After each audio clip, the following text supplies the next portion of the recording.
Aleanca për Ardhshmërinë e Kosovës ka zyrtarizuar sot një pjesë të kandidatëve për zgjedhjet lokale të tetorit 2025, duke hyrë kështu në fazën përfundimtare të përgatitjeve për garën zgjedhore.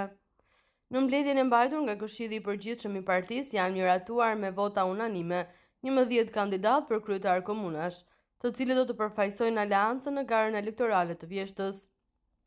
Kandidaturat e zyrtarizuara janë Nazim Gacia, Gjilan, Besnik Krasniqi Prizren, Xhemile Murati Ferizaj, Qazim Nimani Mitrovic, Faton Jakupi Kamenic, Uk Blakaj Istog,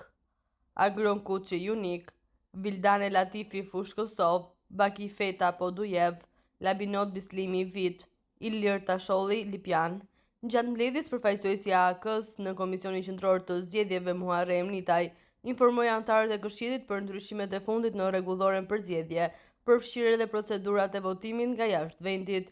Kryesuesi i mbledhjes Palekaj dhe nënkryetari Besnik Tajiri prezantuan një pasqyrë të përgatitjeve organizative për zgjedhjet lokale, ndërkohë që Lulzim Pleci raportoi mbi auditimin e pasqyrave financiare për vitin 2024 dhe mbi përfshirjen e anëtarëve të AAK-s në komisionet komunale të zgjedhjeve.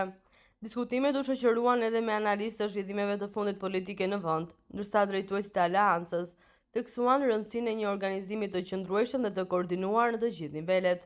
Në njoftimin zyrtar të partisë, thuhet se në ditët në vijim do të zyrtarizohen edhe kandidaturat për komunat e tjera, duke përmbytur kështu hartën zgjedhore të AAK-s për të gjitha komunat e Republikës së Kosovës. Procesi po shfrytëzohet me ritëm të mirë në shumicën e komunave dhe reflekton përkushtimin e strukturave tona për të ndërtuar një ofertë serioze dhe konkurruese për qytetarët në zgjedhjet e ardhshme,